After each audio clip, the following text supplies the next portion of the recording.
Delighted you were able to join us for our student roundtable, Shaping the Future, a student roundtable on Octavia Butler's Parable of the Sower. When I assigned Octavia Butler's 1993 near-future dystopian novel, Parable of the Sower, for my fall 2018 Introduction to Fiction classes, I anticipated that Butler's fictional depiction of a dystopian America in the 2020s might feel a bit too close for comfort.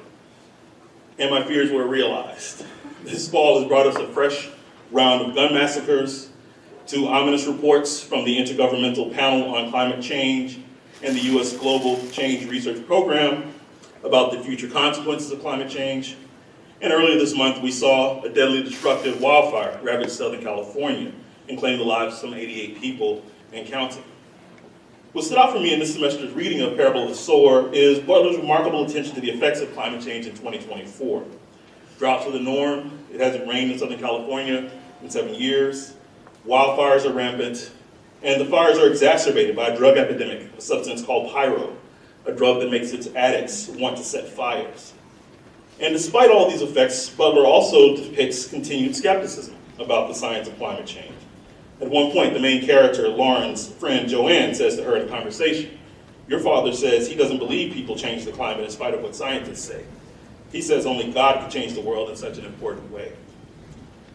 We often turn to Butler's writing as a way to think about survival in these trying political times. "I intend to survive," the young Lauren Olamina declares to her childhood friend Joanne.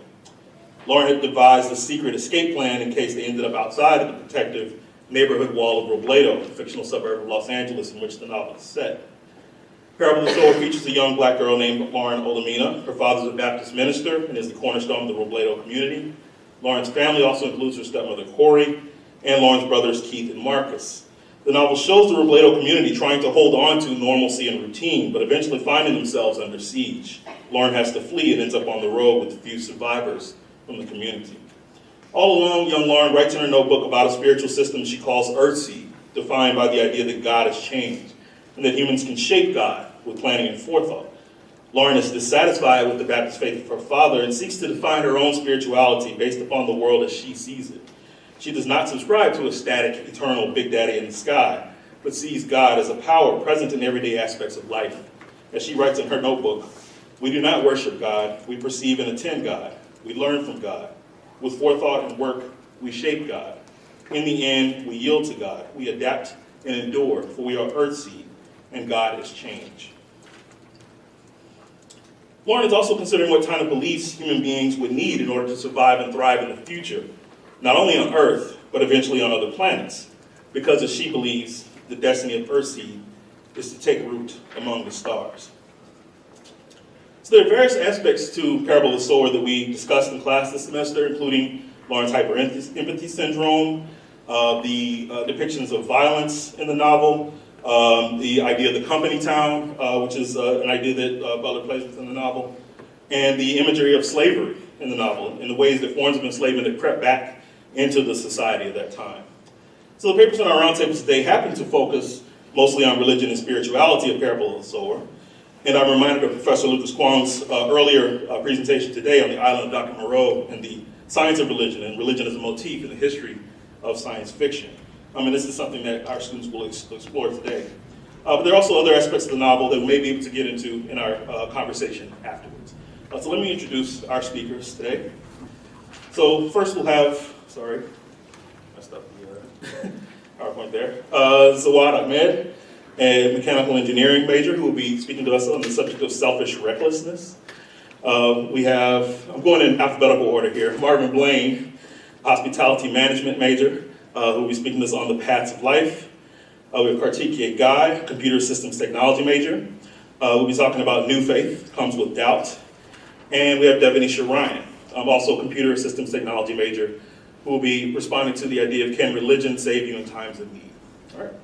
So we'll start in alphabetical order with Zawad Ahmed. All right. Yes, if you could please use microphones just to make sure everybody can hear you. Yeah, you.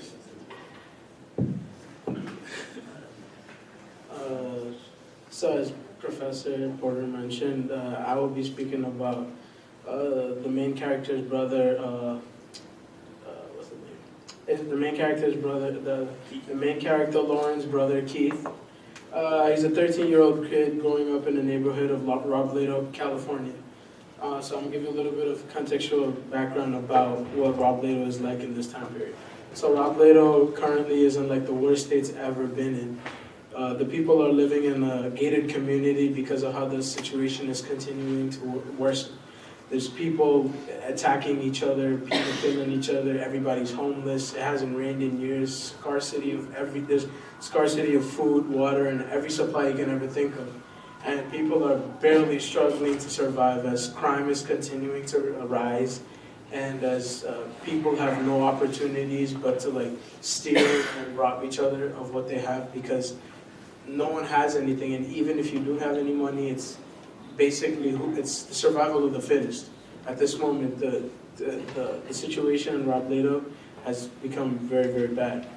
So Keith is the brother of Lauren, and Lauren Olamina is basically the character who tells us the story through her lens of the world she's living in currently right now. And as I mentioned before, it's a very, very dystopian setting. People are in some very, very bad shape, and things continue to worsen. So she describes her brother. He's a 13-year-old kid who is basically had his whole life has had things spoon-fed to him. He's never had the chance to fail. He's always been, babied by his mother. It's like, if he's ever wanted to not do chores, then he doesn't have to do the chores.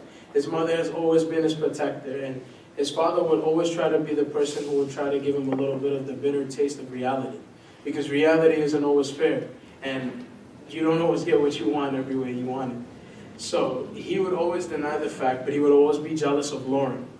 And Lauren basically would always try to make him understand that, just because all the things he wants he doesn't get, doesn't mean that he will get it. And he's always been jealous of Lauren is because, she's the bigger sister, and she always gets a little bit more saying inside of the family. But he's little, and he's like, oh, why don't I get to go out and learn certain things? Something that's very important at this time is gun use. Because self-protection, you have to protect yourself at all times at this moment, because anybody and everybody that you don't know is pretty much your enemy, because you don't know where he's coming from, you don't know what his background is, and whether or not he's going to come at you. So Keith, as I mentioned, he would always complain about not being able to go out and shoot with his sister and learn the basics of learning how to use a gun. So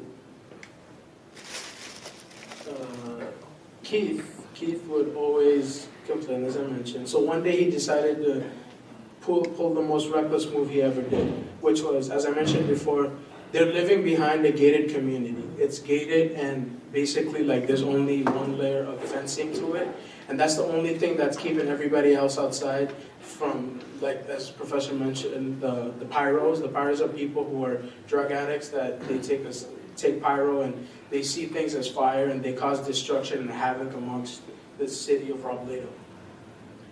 And so he decides one day, no one cares about what I said, and everybody keeps treating me like a kid. Why? I want to be an adult too, so why don't I have a say in something? So he decides to go outside of the gated community, and he has no idea about the true reality and the gruesome images and what it's like outside of it. So he goes outside, and his father and his family is very worried about him. They don't know his whereabouts. So he goes outside. He also takes the keys. Now the keys is something so small, but yet so, it's basically a weapon at that time, because that key unlocks and locks the gate, the main gate. And if that gate is open, that's it. Everybody's going to come inside, and all chaos is going to break loose. So he goes out with the keys, and he comes back that same night, and he's basically lost all of his clothing. He's all blooded up. People have beaten him up, and he's went through a really tough time, because yet again he was pulled a very reckless move. He doesn't know what's going on outside. He is not that informed about what's going on outside. And when he made this choice, it affected him. He lost all his clothes, he lost his shoes, he lost everything that was very expensive at that time period to even have a little bit of. So he comes back, and something else is he loses the keys. And he loses the keys, and that's a big, big problem. And his father is very, very, very upset because you lost the keys to the community, and basically it puts everybody's life at danger. It's basically betraying everybody else that's living in the community. There's only like 5, 6 people living in this whole community because it's very, very small. And they all are very betrayed by Keith's action. So that same following Sunday that they went to church, Keith was told to, confess to his, his wrongdoing and, tell everybody of like what he did, because no one is aware of what went on with Keith and the key taking and what the difference was. So when he went to Keith and everybody found out that he had taken the key, they were all very shocked and they all felt hurt and betrayed that he had done something so reckless, because it puts their lives at stake as well. Not only did it put Keith's life at stake, but everybody else in that community, because that one gate is everything protecting them. And Keith basically goes to the church and he says, he states at church and he confesses and he says, I ain't a baby no more. He says, I'm a man and I shouldn't be hiding in the house, hiding in a wall. I'm a man. Because he wants to be the big man of the house, because he's never had the chance of, becoming the big leader, or like the big man of the house. Because at that time period, it was always the father, and he was always taking care of everything, making sure that everybody was getting through the day, even though the time period was very, very rough. And that basically just shows how quickly he doesn't care about his reckless behavior, and he's not giving it any thought. That betrayal is really, really quick, and he's not acknowledging the fact that what he's doing, he's endangering himself, his family, and everybody in the whole in the neighborhood.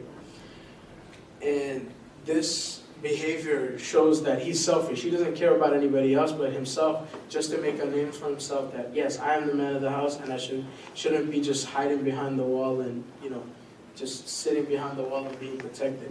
So once again, this is an example of how he does not care at all about what's going to happen to him and his family.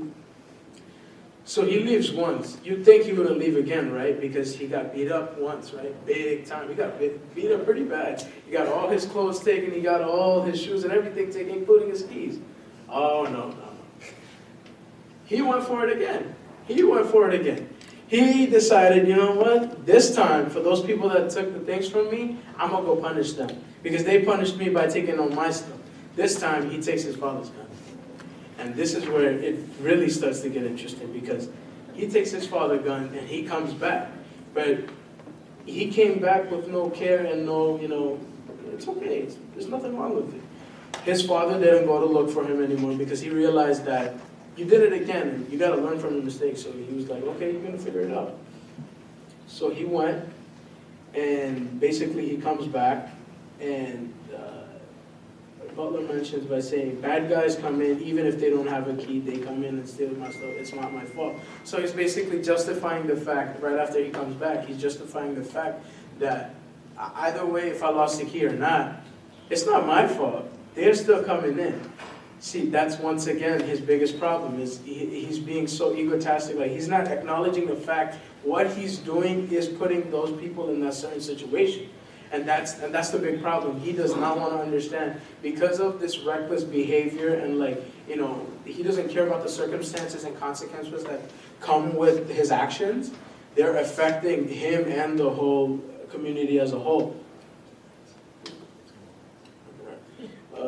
And so basically his wrong decision made it clear to him. After he came back the second time around. When he came back with clothes, and he came back with money, and all those things that the people took from him the first time, he had that. And this was really shocking to me when I first read it. It was very interesting, because I thought, wow, this kid, in the beginning, he lost everything. People took it away from him, but no, he came back with everything. Turns out he had actually killed an old person, taken all of the money and everything he had, and he'd actually joined another gang. And you probably think he probably had no worth to the gang. He did actually have worth to the gang, and that was education. Because at that time period, no one knew how to read or write. So basically, if there was any dangers or threats, he would be able to read it or comprehend it beforehand to guard the gang, and so that they wouldn't know. Once again, another reckless behavior. But now he's really deep in trouble. He's in big time trouble because he got himself associated with a very wrong group of individuals who are there basically for robbing individuals and killing and causing all this type of havoc. And in the end, he got what he paid for. The things he did, he got what he paid for. Because he took somebody's life without worrying about the circumstances. His ending was when he got killed, they burned him alive. They burned his flesh and blood. They cut him open. They made sure that he would understand what he did. You got your price for what you paid for. You did something wrong, and you're going to pay for it. And that's what the family was always trying to tell Lauren, and everybody was trying to make him understand that this is not correct, and you should not be doing these type of activities, and you shouldn't be in this type of environment. He didn't care. So at the ending, when the family goes to pick up the body, to go pick up the remains of the body, barely of what's left, they give us a little bit of a description. It says, someone had cut and burned away my brother's skin, except everywhere his face. They burned out his eyes, but left the rest of his face intact. The way in which he died exemplified basically what I mentioned before, that he got what he paid for because he didn't think about it.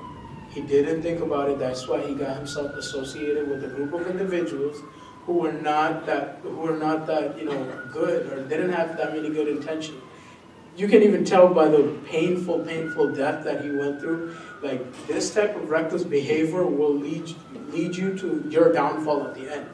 And so this was very important because I think that a lot of the things that goes on in current day society, a lot of young children and teenagers think, oh no, it's okay to drug use and getting involved in gangs and stuff like that. I made that big connection because a lot of nowadays, and according to statistics, a lot of young teens nowadays get themselves involved in these type of situations.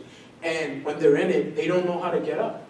They don't know how to get out. And even if they do get out, they're still getting what they paid for because they weren't thinking about what they were getting themselves into. And so this was basically what my part of Octavia Butler's parable of the sower was about. And,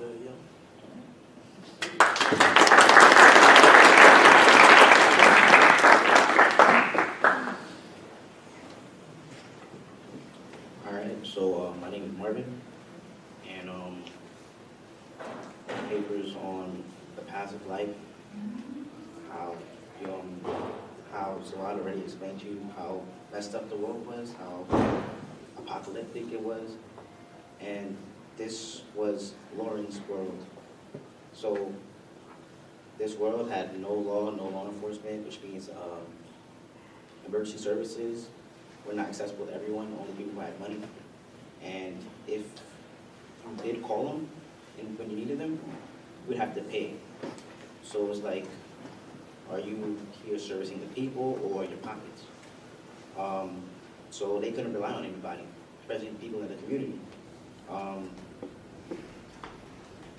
The people in the community, they relied on God. That was their belief that God would handle anything for them. They questioned God. What should they do? If they see a sign or something, or they think it's a sign, they follow that. And that was how they were blind to how the world was, because they were stuck in this community. As Lauren's brother Keith, he was blinded that the world was messed up, and there was something that he didn't know, and which got him to this situation. So Lauren, she saw how messed up the world was. She planned for it. She wrote her seed, her religion, as she would call it. It steered a different way from how everybody else thought God would protect them and everything. She understood that she had to take matters into her own hands, and she had to step up and survive. So when stuff would happen, tragedies, people dying, people getting robbed, they started to question if God is really real. Does God exist? Or they'd say things like, why does God want this to happen to me? God, where are you? Don't let this happen, especially Like I said, is God real? Does he truly exist? Then that happened to like many adults who followed the religion. Lauren's father, a pastor for a Baptist church, he was like the leader of the community, as you should say, because like he was like teaching everybody the religion, and they had church every like Sundays, so like they would like meet up, have church service and all that. And then that's when Lauren, she started to write down a couple things in her book, and then that was her viewpoints of the world. The religion was like an optimistic view for people, because they wanted a reason to be like optimistic, to see like there's a way out of this, like there's a way to like be safe, survive. Lauren didn't see it that way. It had some optimistic views, but also had the views of realists. And people followed Lauren's father, and so they like believed that God would take care of them, no matter what.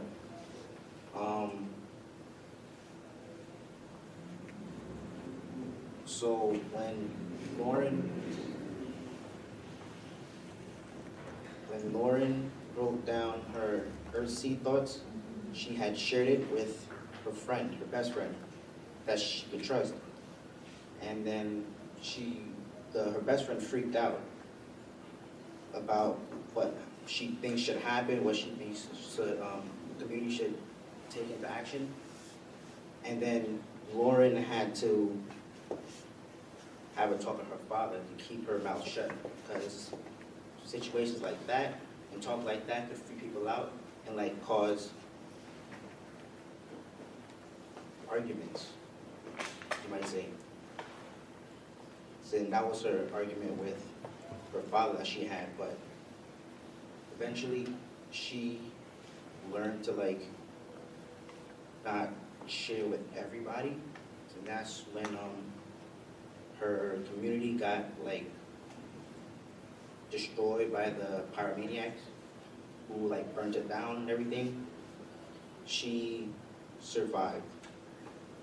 But she didn't just survive, she was the only one in her family to survive. Like, her stepmother died. Her father, who had been missing a couple weeks back before it happened, they don't know what happened to him, so she knew that he probably passed and she has to move on from that.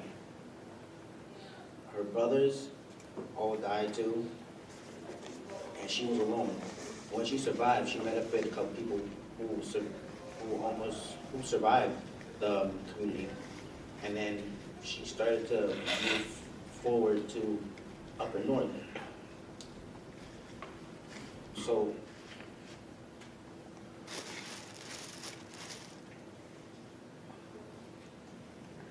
she decided to go Upper North, and that's where she thought freedom would be. And during her writings in her notebook, all those experiences, she wrote down her notebook. In every chapter, there would be like an epigraph about what the lesson, or what she learned, what is soon to come. And then towards the end of the book, there was a Bible verse. Now, this is the only Bible verse in the book which I found interesting.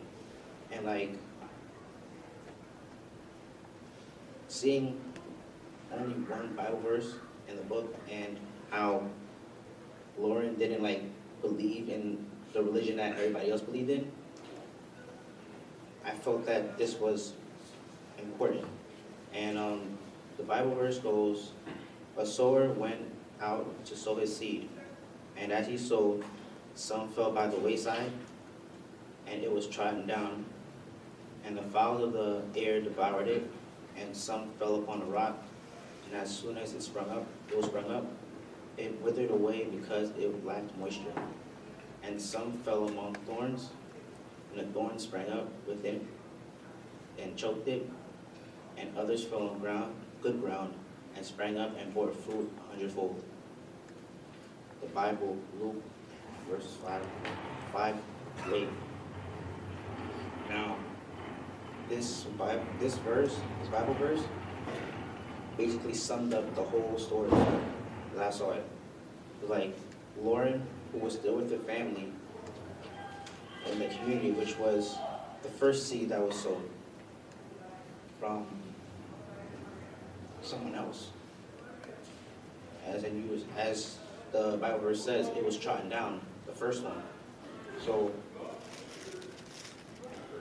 Lauren survived that, and she moved forward, and she was planning on sowing her seed over farther north. So as she moved north,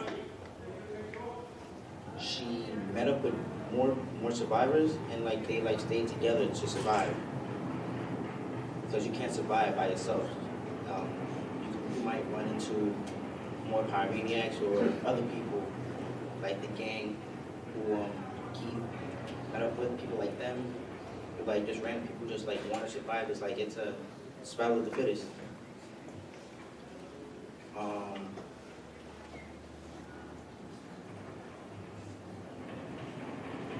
So eventually, towards the end of the book,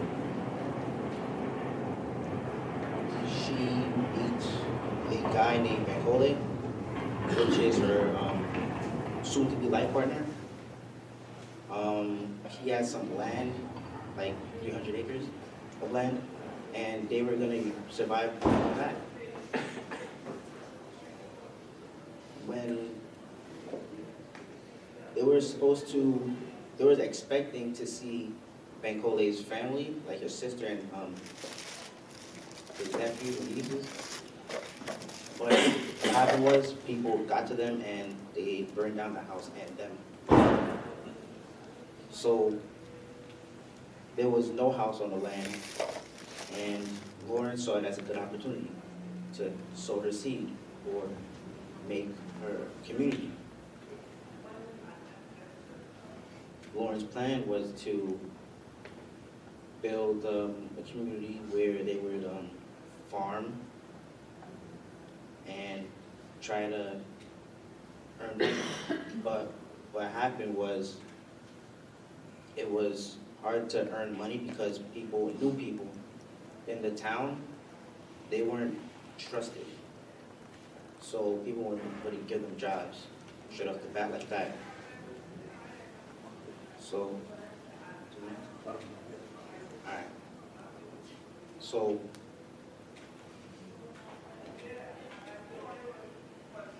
okay. So, the last line in the Bible verse, it was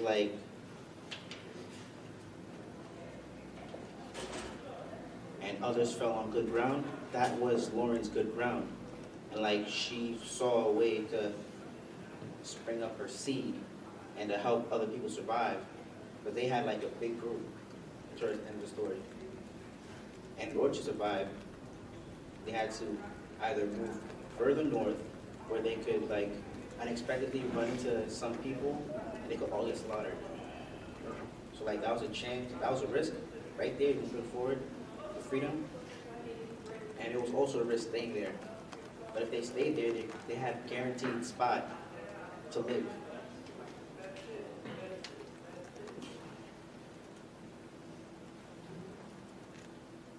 And once that seed was sown,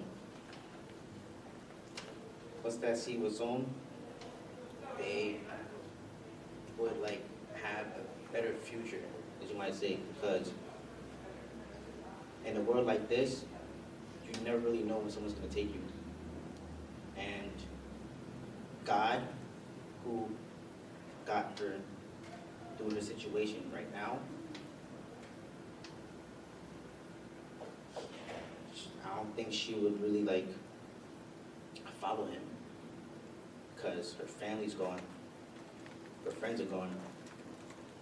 She has to rely on her new friends and her new life partner to survive and to make this world, but she can't, because God isn't. And that's pretty much summed up the book.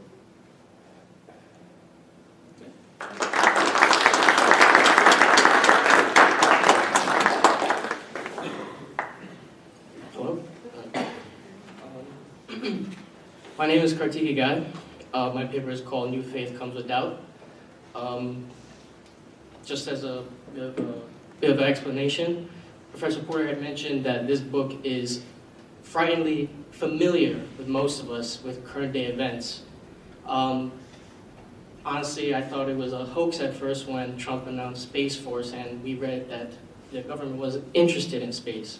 So it's kind of strange how we were introduced a book that hits so close to home. And it's not just these current day events, it's also these ideas that are introduced to us in a witting way where Octavia Butler has the main character give us this quote-unquote new faith. And I'd like to start off with something from my paper. In life, everyone shares a teacher-student relationship with one another, since we learn from and teach one another based off personal experiences, choice of words, and actions carried out. The book Parable of Sower, we are told a story of the ushering of whom we can compare to almost as a prophet in a dystopian near-future reality. Following the life of Lauren, our protagonist, and her newfound purpose in life, that being Earthseed, Book of the Living. As Lauren struggles to undergo her odyssey, a recurring problem that all faiths or ideologies face are those who show hesitation or stubborn reluctance to understand her gospel. We encounter this mainly, or as a key person of interest, with Travis Douglas, one of many unique individuals encountered on Lauren's journey. Once he gets a taste of Lauren's Earthseed, Travis struggles to hear the light in Lauren's ideas, gospel. First and foremost, before I elaborate on Travis's struggle, I'd like to elaborate what Lauren's ideas are. It's important to understand that throughout the whole novel, Lauren has emphasized repeatedly that God and the word change are one and the same. As stated by Lauren, that all that you touch, you change. All that you change, changes you. The only lasting truth is change. God is change. This excerpt, as an opener to the book, is baffling at first, especially was for me, since I was making the mistake of treating this as an opinion or as something associated with common sense. Furthermore, the excerpt points out one of Mary Lauren's perspective that instead of believing in the superficial, instead give God a more defined role in life, that being change. Second, although Travis never stated it, but Travis is the second person to bring up the idea that to worship God, one must both love and fear God.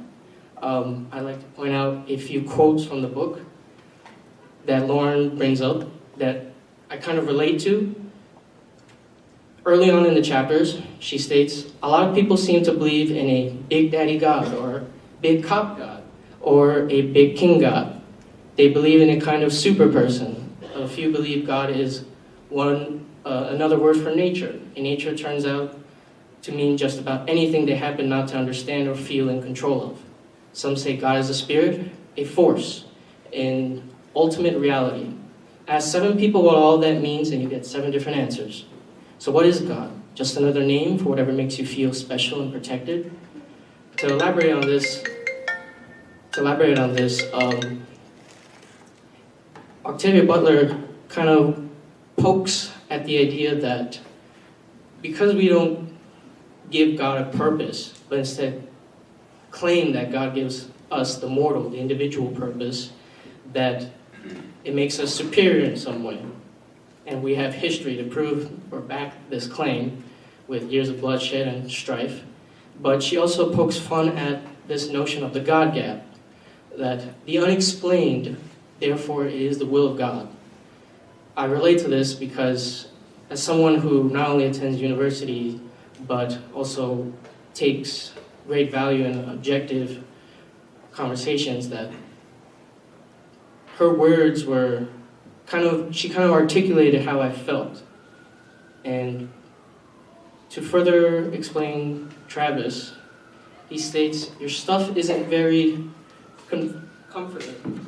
Your God doesn't care about you at all." Also, when Lauren tries to understand Miss Smith's suicide, if you kill yourself, you got hell and burn forever. Yet when things got to be too much for her, she traded pain for eternal pain. She's now poking fun at this hypocrisy that faiths establish. It's almost as a bargaining deal as how we should live our lives. Should we face every challenge ignorantly, with willful ignorance, I should say, and hope for the best, which is also something that Lauren despises, hope. She associates the word hope as a false promise, as some of you may have heard in real life. However, Lauren is determined to make Travis a believer. This will be her first convert, and she does so by stating God is trickster, teacher, chaos, clay. We decide which aspects we embrace and how to deal with others. This quote is just plainly speaking of how we've, as human beings, depicted God. She also mentions in the book that God could be just a 12-year-old kid with toys, aka us, and he's just throwing us around, forgetting us some places, breaking us, and replacing us. So, in a way, she's saying that instead of becoming a victim or victimizing yourself or living with victim mentality, become the change you seek. Make the unpredictable just slightly less unpredictable. Because change isn't an absolute. It isn't guaranteed. There is no reassurance policy. However, how we live our lives today can impact the future, and we should do so by learning from the past. And again, it is brought up that Lauren's words are supposed to be religious, but she admits to Travis that what comes to her isn't sort of an epiphany. She doesn't have the right to claim revelation. She says she's observed people, and she has the community to thank for her observations, despite their brutal and unfortunate death in an inferno. I'd like to quote one more thing. Change does scare most people, since it's something that isn't reassuring but unpredictable. Lauren believes that convincing Travis is essential to learning how to convert others, as well as saving people from short-sightedness and fear, remaining God's victim, God's plaything, God's prey. After all, Lauren was only able to begin her journey and face the change she was so eager to confront, so eager to share with her community, only in the destroyed remains of her community, in panic, rape, murder, and inferno. Travis isn't the only person who shows doubt. There's also other unique characters that we come along on this journey, and Octavia Butler does another fantastic job of trying to show how there are real-life different point of views when confronted with a new idea. In the book, we encounter a character named Taylor Franklin Bankel. He is Lauren's 57-year-old love interest, but she is spellbound to him despite the age gap. Introduction is given under undesirable circumstances. He meets Lauren's group after an earthquake in an attempt to help two girls, Allie and Jill Gilchrist, followed by a shootout with 4 men during the rescue. Now, Lauren is obsessed with this man, and she tests him, quote-unquote, by having him read some of her entries of Earthseed Book of the Living. His response, he responded, "It sounds like some combination of Buddhism, existentialism, and Sufism." Lauren understands Bankel's claim of seeing multiple similarities. However, Lauren is right when she confronted Travis in defending Earthseed, as she is now on the matter of the fact that Earthseed is different. Other religions and philosophies do contain ideas that would fit into Earthseed, but none of them are Earthseed. Again, is that she isn't claiming this to be revelation. These are objective thoughts. I'm sure all of us have had them. She doesn't speak of anything that's new. It's just things that we don't practice or we don't place great importance on, such as honesty, chasing after intelligence, adapting to our situation, because some people flat out fear change. They fear the unknown. They'd rather live in fear, live with nothing but the fear, and hope for the best. Okay. I guess I can just skip to the last point. I was also asked when writing this paper to give my perspective. However, at the time when I wrote this paper, I wasn't too clear, but now I am. I would claim that Lauren's words aren't entirely a religious book, but they're more scientific observations.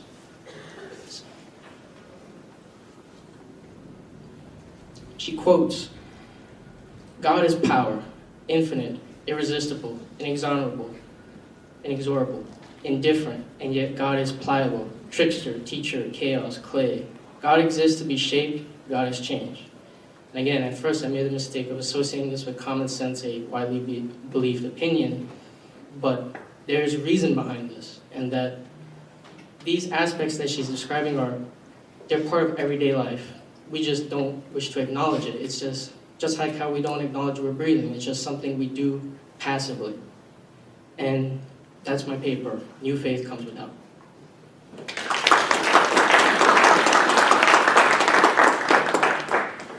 Hi guys, good afternoon. I'm Devinnesha. I also go by Dev. I'm kind of going to keep it simple and straight from my paper, so I hope everyone enjoys it. So what do you do when it's practically the end of the world? No one in your family is left.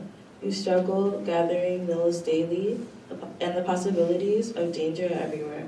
In the novel Parable of the Sower by author Octavia Butler, we the readers get a first-hand look at what America becomes during dystopia. While it may be possible to survive during such chaotic times, what is really the key to surviving times like this? Is it by forming trusting bonds, having knowledge of survival skills, or religion? As religion plays a huge role throughout the book, religion can only do so much for you. If you truly believe in it, it should be enough to keep you going, even if that's all you have left to hold on to. As the book begins, we are introduced to the protagonist, Lauren Oya Olamina, a 15-year-old who suffers from a disorder called hyperempathy and happens to be the daughter of the neighborhood's minister. Accompanied by her father, she lives with her stepmother, Corey, and 3 half-brothers. As any neighborhood, Lawrence is diverse with very interesting personalities. Although it is predominantly African-American or Caucasian households, like the Garfields and Talcotts, but do have a fair share of other races. Religiously, many of the African-American households in the neighborhood are Baptist Christians at the church that Lauren Fathers preaches at. One specific member of the family's church who was interesting, but also very complex, was their neighbor, an older woman by the name of Mrs. Sims. Not much is given right away about Mrs. Sims' background, though she is described as a sanctimonious older woman who sat in the front of church and yelled out in high praise. She sewed baskets, gardened, gossiped, and attended to the preschool children during the neighborhood school time. She lived alone in what Lauren described as a big house because she didn't get along with her son's wife. Despite how poverty-stricken his family were, they'd rather stay in their situation instead of living with his mother. Mrs. Sims could also be considered prejudiced, though in nicer words, she is described as someone who is frightened by different people. As mentioned before, the neighborhood that the Olaminas reside in is very diverse. There are Hispanic, Asian, African-American, and Caucasian families who all live within the secluded little area. Despite being bothered by the mother figure in the Olamina residence because of her Hispanic ethnicity, one specific family bothered Mrs. Sims the most, the Sioux family, which was an ethnically mixed family of Chinese and Hispanic ethnicities, where the older members in the family still practice Buddhism. As Mrs. Sims judged and spoke badly on anyone who wasn't as holy as her behind closed doors, she called people who practiced other beliefs idolaters, as she believed that they were blindly worshiping their leader and weird. About a month into the book's timeline, Mrs. Sims is reported to have committed suicide due to a series of misfortunes that occurred rather frequently.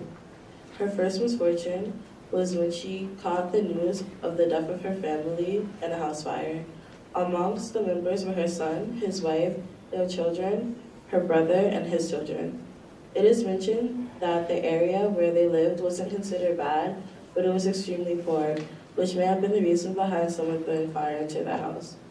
Also, it wasn't clear whether the fire was thrown out of vengeance from a possible family enemy or out of the carelessness of a pyro-addict. Mrs. Sims' next misfortune was when she had gotten robbed by 3 men who resided outside of the neighborhood wall. During the break-in, the thieves took family heirlooms, clothing, food, and money that was kept high up in the kitchen cabinet. As if it wasn't enough, Mrs. Sims was tied up, raped, and left once the whole ordeal was done. Not being presumed as one who would go to another to beg or make her problems known to others, the older lady made her way to the Olamina's house to speak to the minister. As any would worry about how they would be able to support themselves after such a tragedy with no supplies, Mrs. Sims took her fears to what I will call a new extreme by whining about having to become a beggar. Even after being told that other households would come together and try to support her in her time of need. It wasn't a surprise to know that the first person in the neighborhood to be robbed was her, as she was an easy target, although they could have just stolen what they needed and left. Approximately 3 days after being robbed, Mrs. Sims was found in her home by Lauren's father and Corey with a self-inflicted gun wound at the missing church. In a chapter earlier, we find out that Lauren no longer believes in the same religion as her family and proceeds to create a belief that makes more sense to her throughout the book, called Earthseed, Book of the Living. However, to her father and many others who believe in God, believe that if you commit suicide, that you will perish in hell for eternity. Mrs. Sims judged anyone who didn't believe in God or didn't express their faith as strongly as she did when events in her life, no matter how extreme they were, got too tough for her to deal with. She took the easy way out and seemed to have forgotten about her religion and any family that she had left. Lauren expressed how she couldn't stop thinking of Mrs. Sims, and although she does suffer from hyperempathy, this isn't the reason that she continues to dwell on her misfortune. In chapter 2, Lauren shares how her favorite book in the Bible is the book of Job, due to the correlation to her father and her father's God and God's in general. In the book of Job, God is known as the creator of everything and knows everything. Job is a wealthy man who begins to experience misfortunes, sort of as a test to see if his faith was as strong as it is without everything as it is with everything.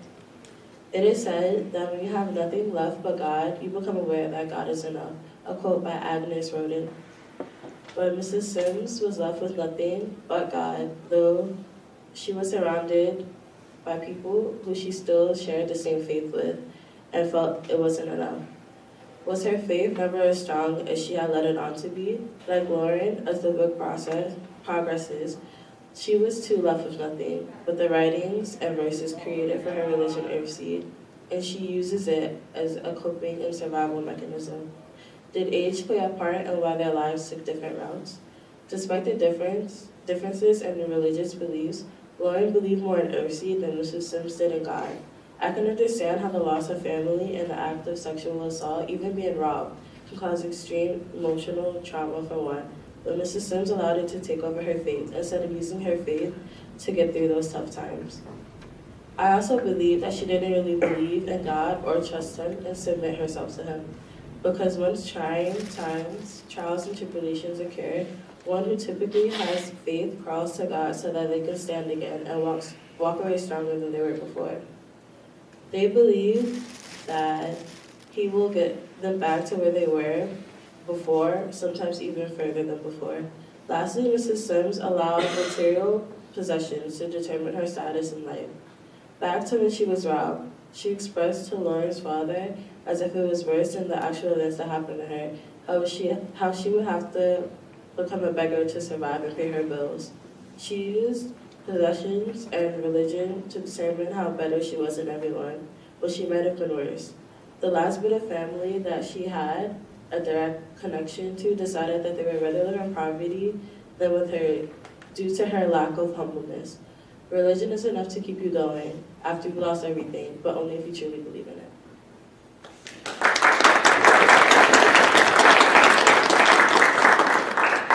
So we have time for a couple of questions, and we have a number of people in the room who've read Parable of Sower. So if anyone has any questions for our panelists? I'm a practitioner of reader response criticism, and that means you read the text in terms of your own personal experience. Do any of the students have any examples of how Parable the Sower relates to your own personal experience?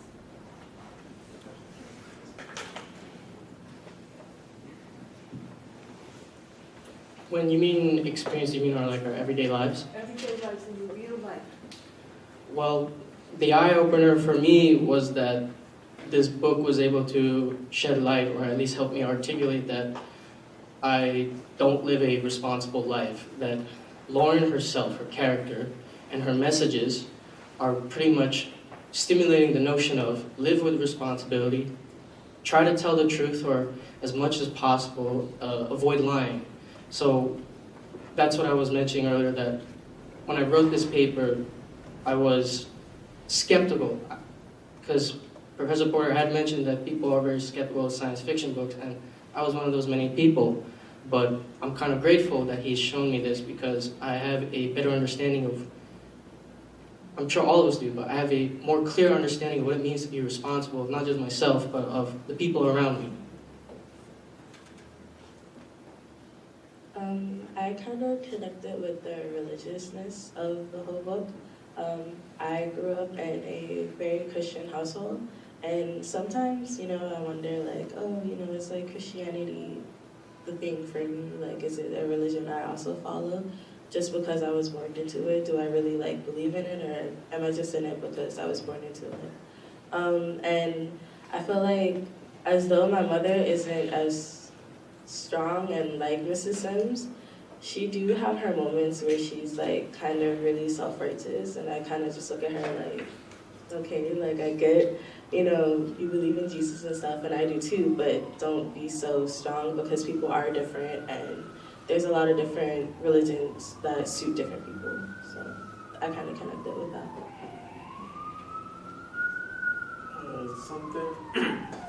Sorry. You mentioned something that connects to our everyday life. I mentioned Keith and basically all the reckless behavior and how he gets through his everyday life. Sometimes I think about my own actions, but I also think about like the things that I see in the current day society and the certain type of choices that people make, and how that could either come back and bite you in the back big time. Something that you did that was out of pure ignorance or arrogance that just came up to you that you did could really come back. And I think about it sometimes, I feel sometimes if I do something wrong, then I think it's gonna come bite me back, That's why I feel this was the most relatable to me, because this is so common in society today, but yet again it's such avoided, and everybody's doesn't want to give it the attention that it deserves. So this was my personal connection that I made with to the book with Parable. So we'll let Marvin have the last word here. So, I remember how this book was God has changed, and Ursi was about owning up to that, what happened, and move forward. I don't like change, so this book right here told me to you gotta step up. You gotta stop looking to the past, look to the future. And that's how I gotta start living nowadays. Gotta stop worrying about what happened, or why is it happening. You just gotta see a road and take it, no matter what happens. Something could happen that not really have anything to do with what you're gonna do tomorrow. You just have it in your head. So that's what this book has done for me. Like, accept change and take action.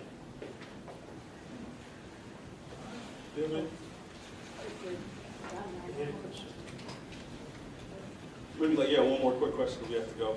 Well, I we're don't out of want to time. keep you guys, I was just curious, like, as you guys said, it's like frighteningly familiar, you know, there's a politician who's useless and runs on a platform of like restoring American form of glory, but somehow wins, and there's environmental disasters, but there's also suicide, and there's rape, and gun violence, and when I read the songs to my students a few years ago, they really had trouble reading it. I mean, not intellectual trouble, kind of like emotional trouble, and I'm just wondering if you guys, kind of piggyback on Marlene's question, could speak about, like, did you find it difficult to interact with some of the kind of real, challenging things? Like, this book was real, right? And how did you guys negotiate that? So, I mentioned earlier that the reason I had difficulty understanding this book, I had come across a person named Jordan Peterson, and he had made it clear that everything that's going on in America, even the choice, let's just go with the choice that people made with President Trump, it was made so clear to me how people had to choose between an entertainer or someone who's choosing identity politics, and I don't want to go into that, but they sneer at the idea of politics. They sneer at authority because you see how power can corrupt absolute, and you see how authority figures are just playing both sides. They don't really have a loyalty to anybody. So the reason this book was frighteningly familiar for me, at least, was because I was literally comparing it to trying to use not a slanderous word, but the idiocies that I would see in everyday life, SJW movements, people who are misrepresenting feminist movements or Black Lives Matter movements. She could have easily brought that into this book. I'm sure Octavia Butler must have experienced that at some point in her life. So that's how it felt, frighteningly familiar.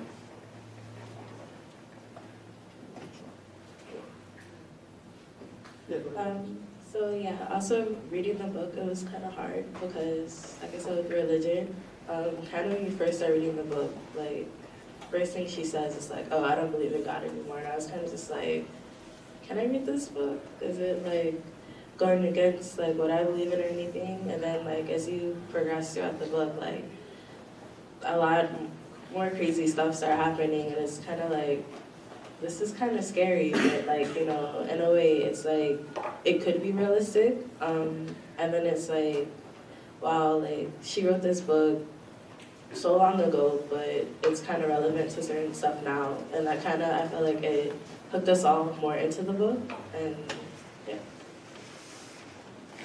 Real quick. Something, as everybody else mentioned, I feel like this book, in the beginning when I started reading it, it was kind of tough, but thank you. It was tough for me to read because like the book took very drastic measures. It went from nothing to something very quickly. It escalated very, very quickly, but like it also made me kind of think, like, you know, what if we didn't have like all social order or any economic order? Like, what would America be like if the book was real? Like, I thought about it in the sense like, is this possible, and like, could it happen? Like, would it be real, and like, what would the circumstances be, and what would it like? So like, in the beginning, yeah, I wasn't a big fan of it. I wasn't too interested in it. But later on, I gave it some thought and like and tried to comprehend it. And so yeah, that was something different. Marvin? Reading this book was not that hard. It wasn't that difficult because you can't be ignorant about what's happening in the world. And this book right here, if you were ignorant, your eyes should be open right now. Because everything that happened in the book happens all the time in this world. And like, if you don't see it on media, it's sheltering you. You gotta like look out for it. Like, I remember I used to live on a block where people used to get shot and like, were just like oh, what happened here? They flew on the floor, someone got shot. Oh well, new day. Let's just move forward. But like, some people, they're afraid of darkness. And that darkness is all around you. You can't just like blindly walk past it. You gotta be able to notice it and